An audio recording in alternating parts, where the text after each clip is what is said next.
अरिहन्ति सिद्ध सूर्य उपाध्याय साधु सर्व अर्थ के प्रकाशी मांगलिक उपकारी है। जिनको स्वरूप जान रागते भई जो भक्ति काय को न माए सुति उच्चारी है। धन्य धन्य तिन्ह से काज सब आज भय कर जोड़ बार बार वंदना हमारी है। मंगल कल्याण सुख ऐसो हम चाहत हैं। हो मेरी ऐसी दशा जैसी तुम धारी है। हो मेरी ऐसी दशा जैसी तुम धारी है। हो मेरी ऐसी दशा जैसी तुम धारी है। जय जिनेंद्र। हमारे YouTube चैनल जिनमार्ग में आपका स्वागत है। हमारा पद्म पुराण ग्रंथ चल रहा है, आप सब ध्यान से इसको सुनिएगा और स्वाध्याय का लाभ लीजिएगा। पृथ्वी पर जो विद्याधरों की रूपवान कन्याएं थी, रावण ने उन सब राजकुमारियों से बलपूर्वक विवाह किया।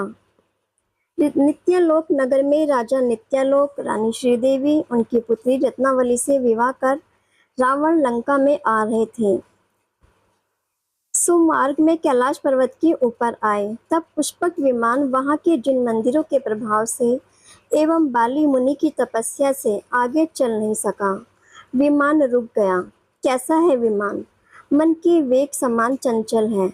विमान के घंटों का शब्द बंद हुआ, तब रावण ने विमान को रुका देख मारीच मंत्री से पूछा कि यह विमान किस कारण से रुक गया। तब मारीच बुद्धि में प्रवीण, उसने कहा कि हे देव सुनो, यह कैलाश पर्वत है। यहाँ कोई मुनि कार्योत्सुक मुद्रा में ध्यान कर रहे हैं। शिला के ऊपर रत्न के खंभे समान सूर्य के सन्मुख ग्रीष्म काल में आतापन योग धारण किया है। अपनी तप रूपी कांति से सूर्य की कांति को जीत लिया है। ऐसे यह महामुनि धीर वीर महाघोर उग्र तप को प्राप्त किया है। शीघ्र ही मोक्ष जाना चाहते हैं, इसलिए नीचे उतरकर दर्शन का पुण्य लेकर आगे चलो, या विमान को पीछे कर कैलाश पर्वत को छोड़कर अन्य मार्ग से चलो, और कदाचित हठ पूर्वक कैलाश पर्वत के ऊपर होकर चलेंगे तो विमान के खंड खंड हो जाएंगे। यह मारीच के वचन सुनकर राजा यम को जीतने वाला अपने मान से युक्त होकर कैलाश पर्वत को देखता रहा। कैसा है कैलाश पर्वत? कई प्रकार के धातुओं से भरा, अनेक प्रकार के स्वर्ण की रचना से मनोज्ञ, पद पंक्तियों से युक्त, ऊंचे नीचे तीखे शिखरों के समूह से शोभायमान, जल के झरनों से युक्त, अनेक प्रकार के वृक्षों से भरा, 6 ऋतुओं के फल फूलों से सुशोभित है। अनेक जाति के जीव विचरण करते हैं। अनेक औषधियों से मनोहर है। कहीं सिंह गुफाओं में सोए हैं, कहीं पर अजगल के श्वास से वृक्ष हिल रहे हैं, कहीं पर हिरण विचरण कर रहे हैं, कहीं हाथियों के समूह भ्रमण कर रहे हैं, कहीं कमलों से युक्त सरोवर हैं, कई बंदरों के समूह वृक्षों की शाखाओं पर क्रीड़ा कर रहे हैं, कई चंदन के वृक्षों की सुगंध हो रही है। ऐसा कैलाश पर्वत देख रावण विमान से नीचे उतरा। वहां ध्यान रूपी समुद्र में मगन अपने शरीर के तेज से 10 दिशाओं में प्रकाश किया है। ऐसे वाली महामुनिराज को देखा। हाथी की सूंड समान दोनों भुजाएं लटका कर कार्योत्सुक ध्यान में खड़े हैं। शरीर पर सर्प लिपट रहे हैं, मानो चंदन के वृक्ष ही हैं। सूर्य की किरणों की उष्णता से गर्म शिला पर निश्चल खड़े हैं। प्राणियों को ऐसा लगता है जैसे पाषाण का खंभा ही है। रावण बाली मुनि को देखकर पूर्व बैर को याद कर पापी क्रोध रूपी अग्नि से बोहे चढ़ाकर होठ डसता हुआ कठोर शतमुनि को कहता है, अहो यह कहाँ तब तेरा जो अब भी अभिमान नहीं छूटा। मेरा विमान चलता हुआ रोका। कहाँ उत्तम क्षमा रूपी वीतरागता का धर्म और कहाँ पाप रूपी क्रोध। तू वृथा करता है, अमृत और विष को एक करना चाहता है, इसलिए मैं तेरा अभिमान दूर करूंगा। तेरे सहित कैलाश पर्वत को उखाड़कर समुद्र में फेंक दूंगा। ऐसे कटु वचन कहकर रावण ने विकराल भयंकर रूप बनाया। जो विद्या सिद्ध की है उनकी अधिष्ठाता देवी चिंतवन मात्र से आकर खड़ी हो गई। उस विद्या बल के कारण रावण के महारूप बनाकर धरती को भेद पर्वत के नीचे पाताल में घुस गया। रावण महापाप कार्य में उद्यमी हो प्रचंड क्रोध से लाल नेत्र कर हुंकार शब्द से भयंकर गर्जना कर भुजाओं से कैलाश पर्वत को उखाड़ने का पुरुषार्थ किया। तब सिंह, हाथी, सर्प, हिरण आदि अनेक जीव, अनेक जाति के पक्षी भय से कोलाहल शब्द करने लगे। जल के झरने टूटकर जल गिरने लगा, वृक्षों के समूह फट गए, पर्वतों की शिलाएं एवं पाषाण गिर गए। उनके विकराल शब्दों से दसों दिशाएं और कैलाश पर्वत चलायमान हुआ।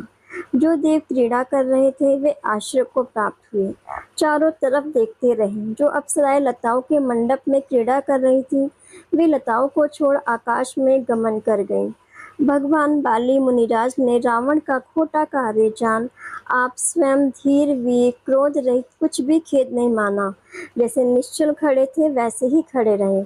चित्त में ऐसा विचार किया कि इस पर्वत पर भगवान के चैताल्य अति ऊंचे ऊंचे महासुंदर शोभायमान रतनमयी भरत चक्रवर्ती ने बनवाए हैं, जहाँ निरंतर भक्ति से युक्त सुर असुर विद्याधर पूजा को आते हैं।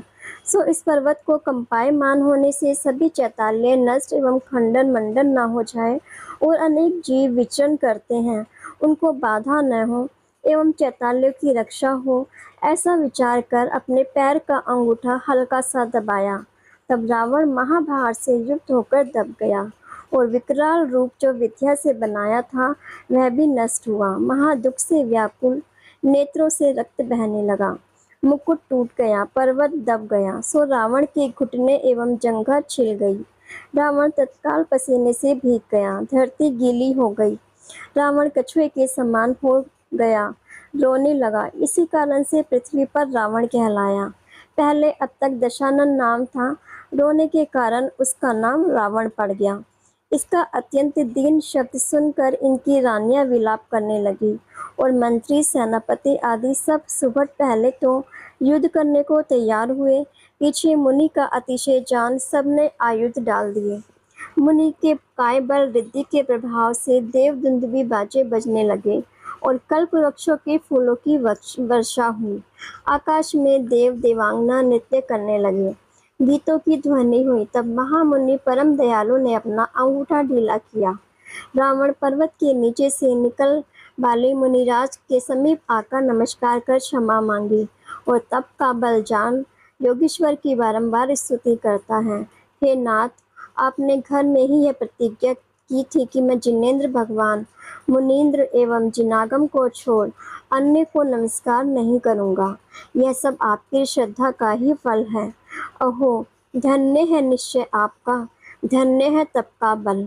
हे भगवान, आप योग शक्ति से 3 लोक को परिवर्तन करने में समर्थ हो।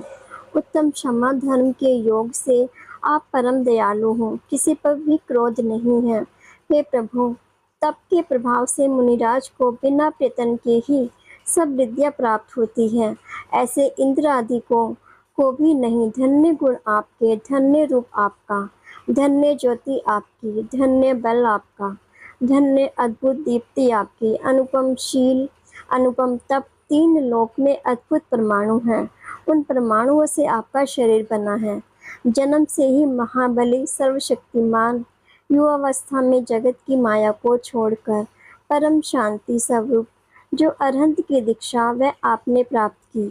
यह अद्भुत कार्य आप समान महापुरुष ही करते हैं। मेरे जैसे पापी ने आप समान महापुरुषों का अभिनय किया, सो महापाप का बंध किया। धिक्कार है मेरे मन वचन काय को। मैं पापी मुनिद्रोही आपको मारने का कार्य किया। जिन मंदिरों का अभिनय हुआ, आप समान महापुरुष रतन और मुझ समान दुर्दुभी सो सुमेरु और सरसों के बल के समान है। मुझे मरते हुए आज आपने प्राण दान दिए। आप दयालु, हमारे समान दुष्ट अर्जुन उन पर भी क्षमा करते हो। इसके समान और क्या होगा। मैं जिन शासन को सुनता हूँ, जानता हूँ, देखता हूँ, ये संसार असार दुख का रूप है, तो भी मैं पापी विषयों से वैराग्य को प्राप्त नहीं हुआ। धन्य है महापुरुष, पुण्यवान, अल्प संसारी, मोक्ष के पात्र, बाल अवस्था में ही विषयों को छोड़ मोक्ष का मार्ग मुनि व्रत धारे। इस प्रकार मुनि की स्तुति कर, 3 प्रदक्षिणा देकर, नमस्कार कर, अपने निंदा कर बहुत लज्जावान होकर मुनिराज के निकट ही जो जिन मंदिर थे वहां वंदना करने के लिए गए। चंद्रहास खड़ग को पृथ्वी पर रख अपनी रानियों सहित जिनेंद्र भगवान की स्तुति एवं पूजा की। भक्ति करते समय अपनी भुजा में से नस रूपी तार निकालकर वीणा समान बजाता रहा। पूर्ण भक्ति भाव सहित स्तुति कर जिनेंद्र भगवान के गुणानुवाद गाया। हे देवाधिदेव, तीन लोक को देखने वाले, आपको नमस्कार हो। हे कृतार्थ महात्मा, नमस्कार हो।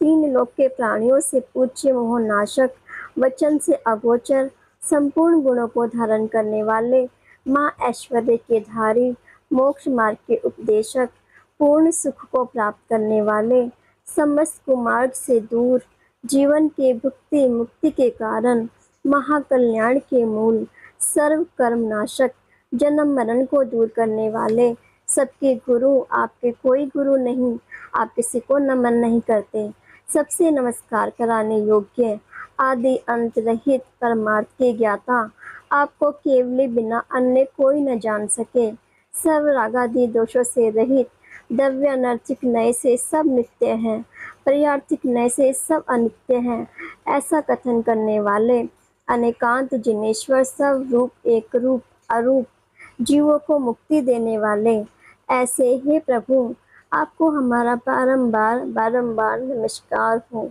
श्री ऋषभ, अजित, संभव, अभिनंदन, सुमति, पदम प्रभ, सुपार्श, चंद्र प्रभ, पुष्पदंत, शीतल, श्रेयांश, वासपूज्य, भगवान को मेरा बारंबार नमस्कार हो।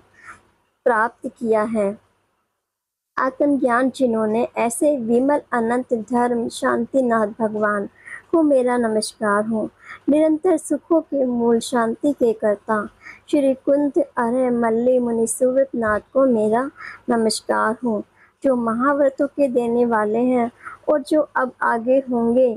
नमी नेमी पार्श वर्धमान स्वामी को हमारा नमस्कार हो, और जो पदम नाभि आदि भविष्य में 24 तीर्थंकर होंगे उनको, एवं निर्वाण आदि भूतकाल में 24 तीर्थंकर हो गए उनको मेरा नमस्कार हो। सर्व साधुओं को और सर्व सिद्धों को हमेशा मेरा नमस्कार हो। कैसे हैं सिद्ध प्रभु? केवल ज्ञान, केवल दर्शन रूप शायिक सम्यक्तादि अनंत गुण रूप है।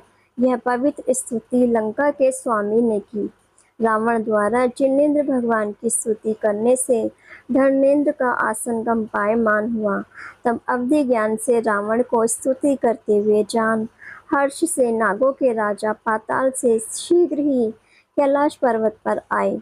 जिनेंद्र प्रभु को नमस्कार कर भगवान की दिव्य द्रव्यों से पूजा की और रावण से कहने लगे, हे भव्य, तुमने भगवान की स्तुति भाव सहित की और लय सहित सुंदर सत्वन स्रोत किए, सो आपकी मधुर ध्वनि से हमारा मन अति हर्षित एवं आनंदित हुआ है। राक्षेश्वर, तुम धन्य हो, जिनराज की स्तुति कर मुझे हिला दिया। ऐसी तेरी भक्ति से अभी हमारा आगमन हुआ। मैं तेरे पर प्रसन्न हुआ, तो वर मांग, जो मनोवांछित वस्तु मांगो वह मैं तुम्हें दूंगा। जो वस्तु मनुष्य को दुर्लभ है वो मैं आपको दूं। तब रावण ने कहा, हे नागों के राजा, जिन वंदना सम्मान और क्या शुभ वस्तु है वह मैं आपसे मांगू। आप सब बातों में समर्थ हैं, मनवांछित वस्तु देने लायक हैं। तब नागपति बोले, हे रावण, जिनेंद्र की भक्ति समान और कोई कल्याणकारी वस्तु नहीं। यह जिनेंद्र भक्ति ही मुक्ति के सुख को देने वाली है, इसलिए भक्ति समान और कोई पदार्थ न हुआ न होगा। तब रावण ने कहा, हे महामते, अगर इससे कोई अधिक वस्तु नहीं है तो मैं आपसे क्या मांगूं। तब नागेंद्र बोले, तुमने जो कहा सब सत्य है। जिनेंद्र की भक्ति से सब कुछ सिद्ध होता है, उसको कोई वस्तु कठिन नहीं। तेरे समान, मेरे समान, इंद्र समान आदि अनेक पद जिन भक्ति से ही प्राप्त होते हैं, और ये संसार के सुख अल्प है, विनाशिक है। इसकी क्या बात। मोक्ष का अविनाशी जो अतीन्द्रिय सुख है वो भी प्रभु की भक्ति से प्राप्त होता है। हे रावण, तुम अत्यंत त्यागी हो, महाविनयवान, बलवान, ऐश्वर्यवान हो, गुणों से सुशोभित हो। फिर भी मेरा आना यहाँ व्यर्थ ना हो, इसलिए मैं तेरे से प्रार्थना करता हूँ कि तुम कुछ मांगो। यह मैं जानता हूँ, तुम याचक नहीं, परंतु मैं अमोघ विद्या नाम की शक्ति विद्या तुमको देता हूँ। सो हे लंकेश, तुम ग्रहण करो, हमारा स्नेह खंडन मत करो। हे रावण, किसी की दशा हमेशा एक जैसी नहीं रहती।